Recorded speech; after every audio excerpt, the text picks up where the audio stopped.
Well, hello and welcome to Boomer Banter, where we have real talk about aging well. My name is Wendy Green, and I am your host.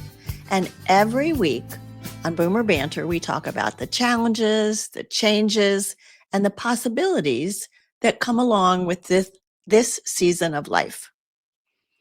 And along with that, I'm wondering, are any of you confused by all of the advice you hear, even maybe some that we share, for trying to live well into your 60s, 70s, 80s, and beyond?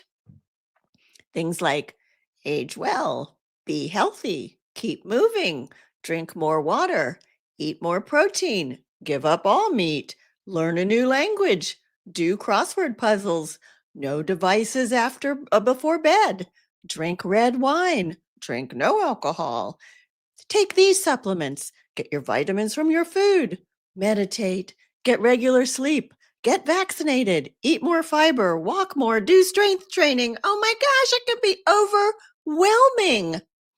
So, what we're going to do today is we're going to take a little break for the next 30 to 40 minutes, and we're going to talk about play and self-acceptance. We're going to let go of all the shoulds for a little while and have some fun, because aging well can be fun. And my guest, Yvonne Marchese, will tell us how and why having fun and being playful can be so beneficial as we're aging. Yvonne Marchese is all about helping people rediscover their spark.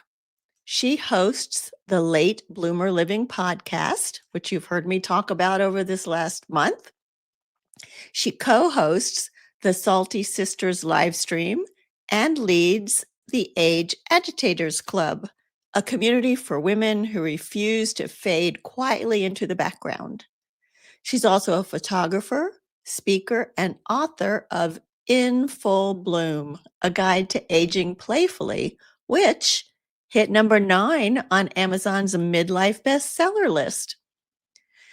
When Yvonne is not behind the mic or the camera, you'll probably find her roller skating, paddle boarding, or dreaming up new ways to shake up age stereotypes. So help me welcome Yvonne to Boomer Banter. Thank you for the intro, Wendy. As you were going through that list of, advice for aging well, and you got to, drink wine, don't drink wine, I was thinking, my favorite piece of advice is eat more dark chocolate. There you go. So I'm just going to say that is my piece of advice. Eat more dark chocolate. Why did I leave that one out? That is a good one. So Yvonne, I want to kind of start at the beginning. And as a younger person, while you were still raising your kids, I know they recently just kind of flown the nest. What were your thoughts about growing older or about older people? Wendy, I have always been more afraid of dying than I have been more afraid of aging than dying. Like honestly, I think about death, and I'm not really, it doesn't freak me out that much. Getting old used to really freak me out. I think it still does a little bit if I'm really honest, because we are surrounded by negative talk about aging. It's like the water, it's like we're goldfish swimming in the water of just ageist ideas all around us. If you get together with anybody, any gathering, everybody's like, if they're of a certain age, they're talking about how hard it is to get old. Right? Aging isn't for sissies, and my bones hurt, my leg, my this hurts. Oh, once you turn this age, or once you turn that age, and honestly, I had kids late. I had my first at 35. And so I was an older mom, and it was probably about the time that I had my second, I would think. So I'd say around the time I don't know, somewhere around 40. My 40s were just hard. I was looking in the mirror and I was like, who the heck is that? That's not my body. That's not my face. What is going on here? It was just, I did not like what I was seeing. I couldn't get my stomach, like, never went down from having babies. I called it the pooch, And real kind, it stays more after menopause. real kind, you know. Oh my goodness. I was so hard on myself. So that's what was going on when I had young kids. So tell me about the experience that like changed your perspective, or was there one experience about getting older? It was a process, I would say, because I didn't realize that I was beating myself up over aging. I just didn't even it didn't even occur to me Well, that of that's course, we didn't think about it then. right. Um, as I, you know, as I started getting closer to 50, I would say, and I don't think that that's necessarily important. It just sets the timeline. Yeah. I had just gone full time as a photographer. I didn't have a regular day job anymore, which for years had been my goal. So I thought that when that happened, yay, that's going to be crossing the finish line. Everything's going to be great then. Yes. And I was still really having a lot of trouble getting myself up in the morning. My kids were still pretty young at that point, and it was like getting up, and I'd hit the snooze button over and over, and then I'd get up and I'd be running late, they'd be running late. And one day I was yelling at my kids because they're late, and I'm like, get your lunch bag, get your backpack, we're late, let's go. Right. And we get in the car, and I look in the rear view mirror and I see tears in my kid's eye. And I was like, what the heck is wrong with me? I am almost 50. I was like having an adult temper tantrum, basically, making my kid cry, and I felt terrible. And I came home, and I told my husband, I was like, I feel like Wicked Witch of the West, and he was like, well, and he knew I was, struggling. And he said, I just listened to this book by Mel Robbins, The 5-Second Rule. You might like that, why don't you give it a listen? And I was like, all right. And so I did. And I resonated with so many of the things she talked about. And one of them was breaking up with your snooze button. And I thought, okay, I'm going to do that. I'm going to set my alarm across the room. I'm going to get up. It was an experiment. I was like, let's try this for 30 days. I'll get up an hour before the kids, try to do a morning routine. Everybody talks about the morning routine. All the self-help places say it, right? So I'm like, okay, well, I'll try it. I'm not a morning person, so I thought this was going to be a big failure. But I got up and I meditated every morning, and I moved my body. Those were the two non-negotiables: up, meditate, move your body. And I started feeling better. Like after a couple of weeks, it was hard, but yeah. And I would say a month or two into it, I went to wake up my kid one morning, and he said, "You seem happier, Mom." Oh, wow. Well, that's Yeah. good reinforcement, huh? Yeah, they didn't know what I was doing. Yeah. This was not something they were aware of. So that was my big proof of concept. I was like, okay, Yvonne, you got to keep going with this. Something's Okay. working. Yeah. And as I started to feel better and better, and I had more energy, and I was like, wow, I feel better now at almost 50 than I felt all through my 40s. And that seemed so astonishing to me. And that's when I had the aha. I was like, why am I questioning that? Oh, it's because I've been telling myself I'm too old. It's too late. I'm a failure. There's no chance for me to do this or that or the other because it's all too late.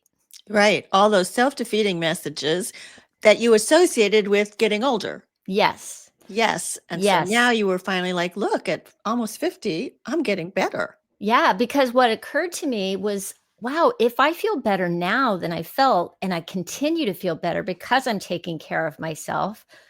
I've always thought that I'm probably going to live to be an old lady, maybe to my 90s. I don't know. I don't know if that's true.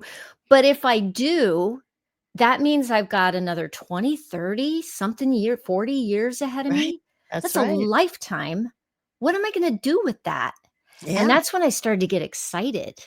So it all started to click for me that I was being ageist against myself, that I had a lot of limiting beliefs about myself that were just trash talk. It was just stories. And I was like, I can rewrite those stories. I can tell myself different things. Yeah. And that's a journey that all of us are on, I think, now as we're moving into this next phase of our lives. So one of the things that you did was you found photography.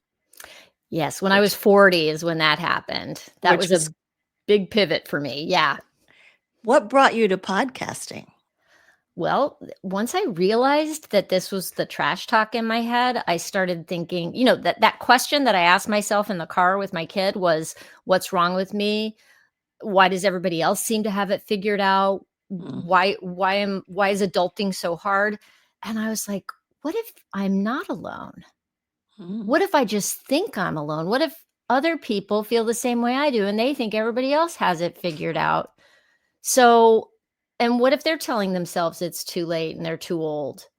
And that was the idea for the podcast. And I thought about it for like 2 years before I did anything about it, because I was building my photography business, mom to 2 younger kids. I was like, I don't have time to do that. Who has time?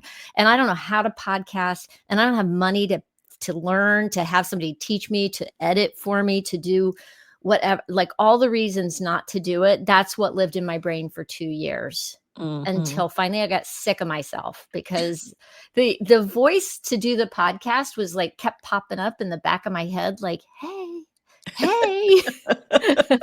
I'm still here. And finally I just got so sick of myself. It was December of 2019 and I was like, I'm fine.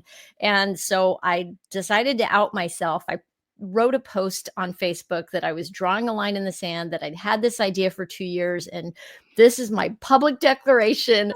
I am going to do it. And I got all these wonderful replies from friends. Like, it was, whatever, you can get 5 likes on a post, and everybody was like, oh, congratulations. And I'm like, oh, now no, you really have to do it. I really have to do it. So that was the beginning of the figuring it out and the looking things up. And so when did you finally launch? In June of 2020. COVID actually was a mixed blessing for me. I couldn't do photography. No. So my business was shut down, and I was home with my kids. They were home doing school online and the whole thing. So while I was very lucky my kids were the age they were and not younger, because they were pretty self-sufficient. Okay. So I had my husband was an essential worker. So he was out of the house and doing, work every day. So I had I had space and time to myself, and I just dug in. And for like 9 to 5 every day, I did research. I figured things out. I did YouTube videos, Google searches. I know. It's another learning journey. So now you're well into it, Yvonne, and you have a whole ecosystem, I guess, around your Late Bloomer Living website. So it's not just a podcast, and you call yourself an age agitator and a play instigator. So I am really curious about what those words mean to you, and why do you think those are so important? Yeah. Well, when I started the podcast, I will say that I was pretty focused on telling other people's stories of how they had come up against it in midlife in some way, shape, or form. Things were going south and they found a way through it. And I definitely had that sense of self-improvement. Like, somebody's going to listen to this and they're going to get inspired, and they're going to, and that was it. It was for me too. It was like, I wanted the inspiration to keep improving myself, That's right. And as time went on, I was like, I heard somebody say this, and I wish I could give them real credit, that I would know their name, but they said, reinvention, which is the whole idea of my podcast, it's reinvention at any age, is reinvention isn't about changing yourself. It's about changing the way you think about yourself. And when I heard that, it was just a super big aha moment for me, that was like, oh, it's not about getting better. It's about changing the way I look at myself to begin with. It's the judo of finding like self-acceptance and still taking steps forward into new territory. And what does that look like? And getting curious about it and leaning into the joy of it, not the self-flagellation and I need to fix this angle. So is that what being an age agitator is? Yes. Yes, mostly a play instigator. I mean, you were talking about that term living well, all the advice for aging well, I should say. Mm-hmm. I do not like the term aging well. Mm. It has there's so many assumptions tied to it. Ableism, does it mean that if somebody is in a wheelchair or has physical limitations in their 60s, 70s, or 80s, does that mean they didn't age well? No, it does No, not. it doesn't. And it's aging well has a lot of judgment on it. How do you look? Are you achieving things still? So that also is the way you're thinking about it. Okay. Yes. Because I use that term, aging well. And I use it in the sense that you can be in a wheelchair. You can be 96. You can still be involved, feeling like you're making a difference, being like the guest I had on last week. She's 105, being passionate about something in life. All of that can be aging well. So again, it's what we think. How do you define it? Right? Changing your thought, because you see what you believe. Right? Absolutely. So if you believe aging well is ableist, then for sure that's what you see. Yeah. Yeah. I think a lot of people think of it that way. You see those, there's a lot of things out there about hacking your age. A lot of it's about try it. There's a certain focus on aging well in the wellness community, I will say, that focuses on how do you stay as young as you can as you get older. And that's, I think, more what I'm referring to. Yeah. Is that kind of that idea that says, 60 is the new 40. I hate that. That's really what I'm talking about. Yeah. And I do see that, but I had to stand up for my aging well people. So there is a saying that I know you love. It's by George Bernard Shaw, and he says, "We don't stop playing because we grow old. We grow old because we stop playing." So give me some examples from people that you know in your community that are continuing to play as they grow older. So first one that pops to my mind is my mother-in-law, who is 97 years old, and she goes and plays bridge with her friends 2 times a week at 97. I love that. I love that, And really, I've met so many people on my podcast that are examples of that for me. And play is a state of mind. It's not an activity. It's not a particular thing. And I think that's where people might get a little bit confused about what play is. I like to roller skate. I love going paddleboarding. That feels very playful to me, but it may not be playful for somebody else. It may be just they may have no interest, or they may be terrified of being on wheels. And that's right. Rightly so. I want to take a minute here to recognize our sponsor, Greenwood Capital. And when choosing a financial advisor, you want to choose someone you trust and someone who takes the time to understand your needs and desires. I tried several different companies before I found the advisors who are just right for me at Greenwood Capital. Melissa and Ann get me. We enjoy the time we spend together, and they take the time to answer all of my questions. That is why I recommend Greenwood Capital to you. As an independent registered advisory firm, Greenwood Capital is a fiduciary. They must place your interests above their own. I also want to share that as a sponsor, Greenwood Capital has compensated my business for this testimonial. For more information about how they can help you make a financial plan, go to greenwoodcapital.com. Now let's get back to our conversation. Well, I broke my arm recently, but for me, it's worthwhile. I get on my skates time flies. Being behind a camera is the same feeling for me. I love being a photographer and I love doing sessions. And what I've been in an inquiry into is to how to get more playful with all the parts of my life. So as a photographer, I've got to send out contracts and do all the businessy things around being a photographer. And I really don't like that. You know, but how can I bring more playfulness to it? So sometimes if there's something that just has to get done, I'm like, okay, well, let's set a timer. How quick can I do this? And turn it into a game. And then I feel like if we can access just a little more playfulness as often as we can through our days, we're at the grocery store, make a joke with the cashier, do Shoot, something fun. sometimes I'm bopping to the music in the grocery Exactly. store. Yeah. One of our local grocery stores plays great music. And I'm like, I know. People are like, oh, there she goes again. Exactly. And I think you mentioned people are like, what? You can limit yourself from doing things because of the way you think other people are looking at you too. Mm-hmm. And then you keep yourself from having fun that otherwise you might have had the chance to have some fun. And there's lots of ways.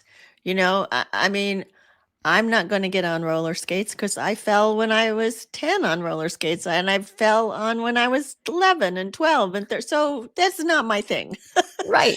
But hiking, painting pumpkins, dancing, singing along with the radio, because I sound so good when I sing with the radio. Those are fun. Exactly. I think that the key is finding the thing that is playful to you. Stuart Brown wrote a great book called Play, and there's a great subtitle to it, which I can't think of right now. He also founded the National Institute for Play, which is actually a thing. National Institute for Play. Yes. Wow. There are 8 different styles of play that you may or may not resonate with. Really? Yep. There's, let's see if I can get all 8 of them. There's the joker. That's the person who just likes to make every situation. That's my husband. If there's a chance to tell a joke or take a serious situation and throw in a little joke bomb in the middle of it, that's him. There's the kinesthete, which is kind of me. If I'm moving my body, I'm pretty happy. Yeah. That is an access point for me. Sure. There's the competitor. Competition can be a form of play. People who like to play bingo or Yahtzee or Scrabble or whatever, or tennis or pickleball or Exactly. Mm-hmm. So that can feel playful to some people. Now I can be competitive, but it doesn't feel playful to me. Mm-hmm. I'm not much for board games, cards, any of that stuff. But I do like, I would like to learn how to play pickleball. That sounds like fun to me. But that is moving my body. Sure. Right. So that's the intersection, right? Then you've got here's another one I don't really relate to. It's the director. That's somebody who likes to bring together people and have a dinner party or pull events together and make them happen, produce things. Okay. That's a director. There's collectors, and that could be anybody who collects anything, including experiences. So let's say somebody's got a goal to get to all the national parks. They're kind of a collector. Okay. Interesting. And they're probably also an explorer.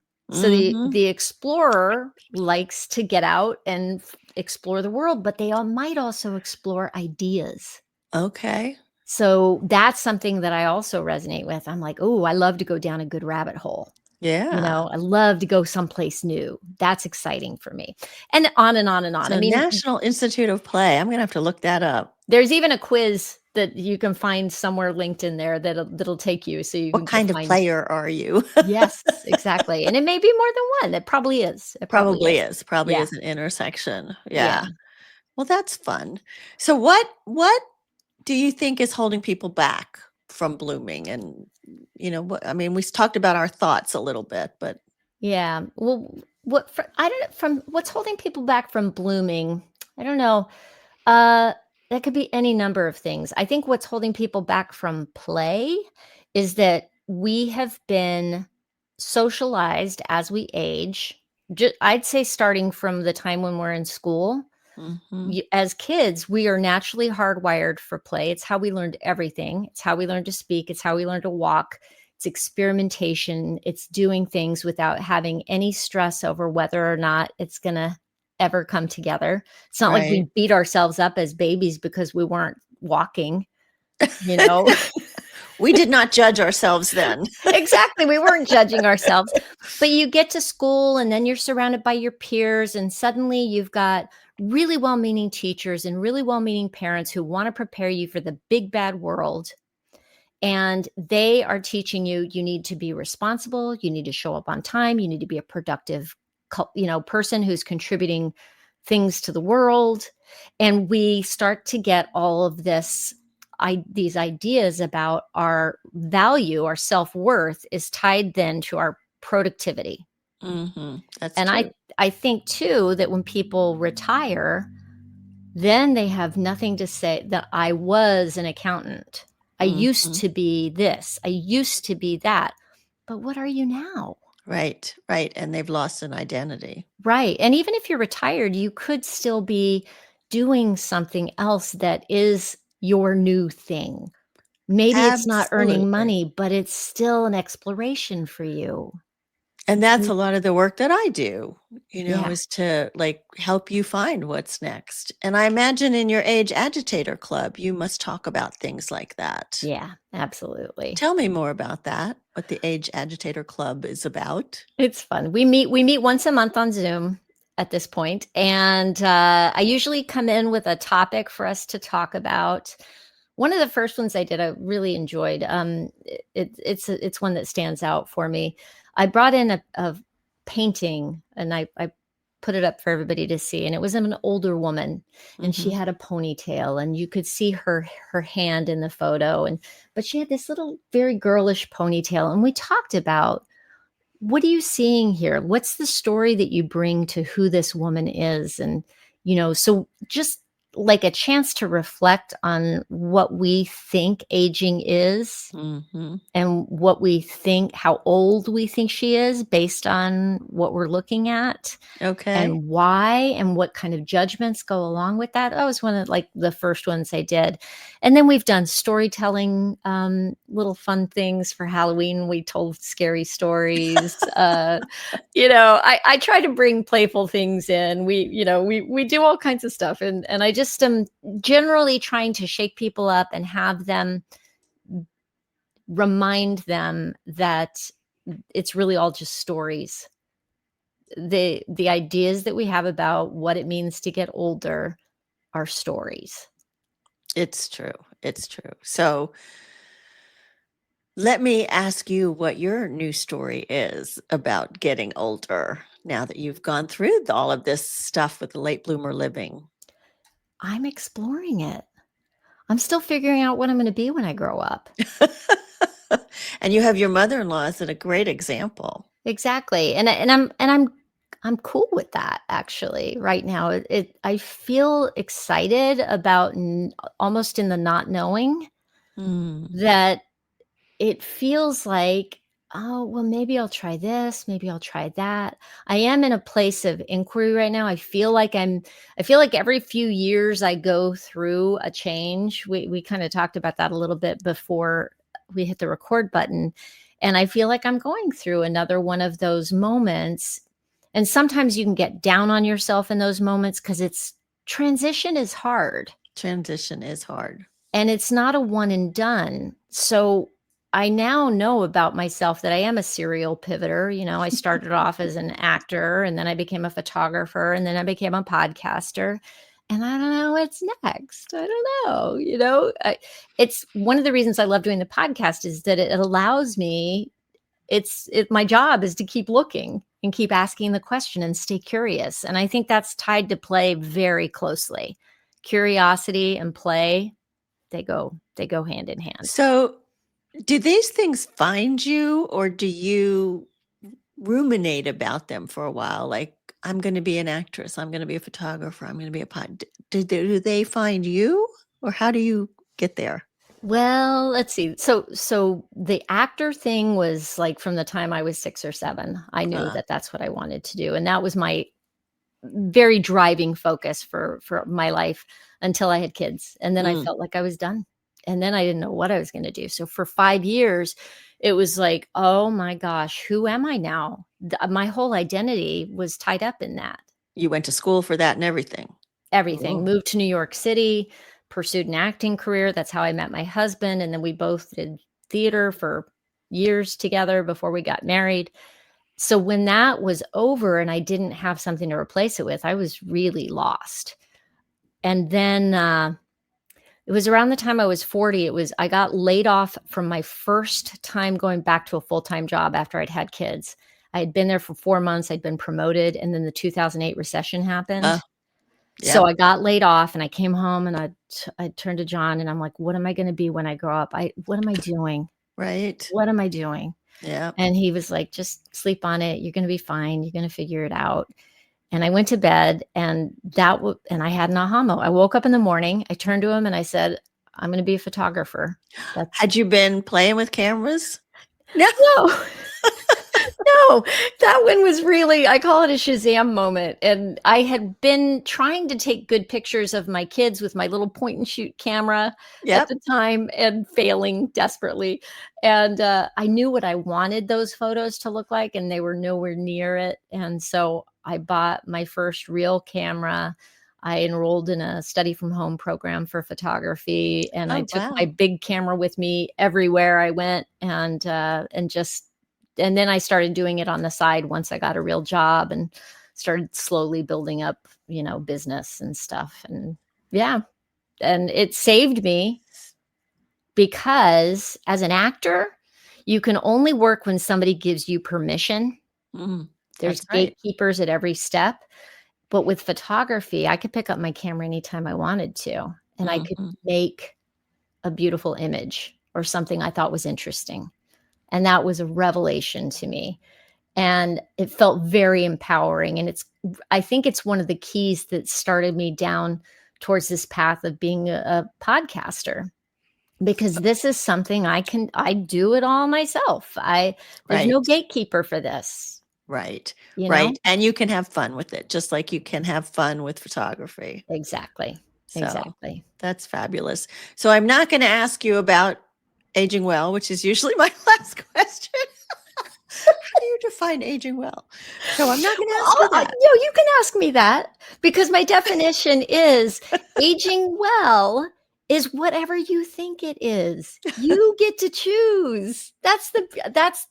That's my definition of aging well, if we're going to talk about it, That's is right. you get to choose. And you got to do the work to figure out what that is. You got to get curious about yourself. And there's no shortcuts. There's no advice that I'm going to give you today, or that Wendy's going to give you, or that anybody's going to give you that's going to be, the thing that makes a difference. You got to take it and try it on and figure out your next step. Absolutely. So, where can you find Yvonne? Your website is latebloomerliving.com. Yay! And that's where you'll find the podcasts, and you'll find the Age Agitators Club, and you won't find your photography there, will you? No, You won't they're find your kind of photography. separate. I Yeah. need to figure out how to talk about both of them, but it's Yvonne Marchese photography. So Yeah. pretty easy to find. Okay. Yeah. Well, this has been a fun conversation, Yvonne. I thank you for that. And, I think it reminds us that life is really what we want to make it, what we can think about, what we can see as possibilities, and that we all have our own approach to it, right? So we can do it like play, like you said. We can all do our own form of play. Just keep playing. And instead of asking, what should I be doing? Ask what feels right for me to be doing right now. So I love that. 100%. You just summed it up beautifully. Thank you. Thank you. And for all of you listening today, if you will share this, because we want more playful people. We want everybody, not just playful, we want everybody to feel that spark of what living life brings to us. And so maybe try to find one small thing this week that brings you delight and do it. And let me just suggest one of those one small things might be taking the What's Keeping You Stuck quiz. Why? Because who wants to stay stuck?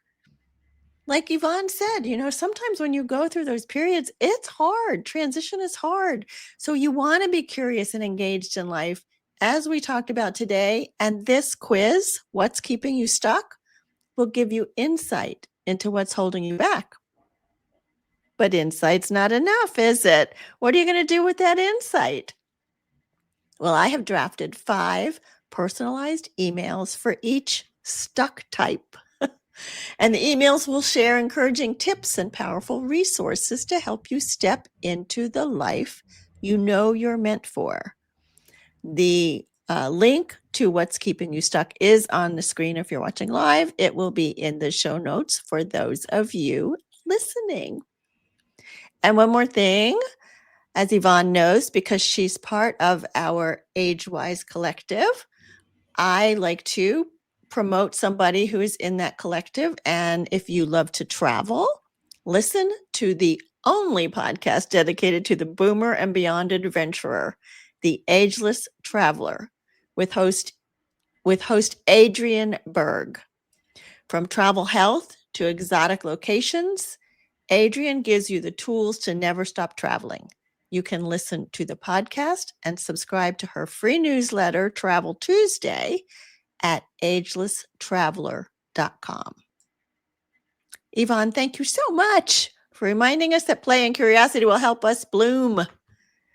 Be sure to check out her podcast at latebloomerliving.com or wherever you get podcasts, right? Right on. Thank you so much. And I can't wait to go take your quiz, actually. It might be just what I need right now. Oh, it's fun. Good. Yeah, check it out. And all of you, until next time, keep living fully and stay curious. I will see you next week. Thanks.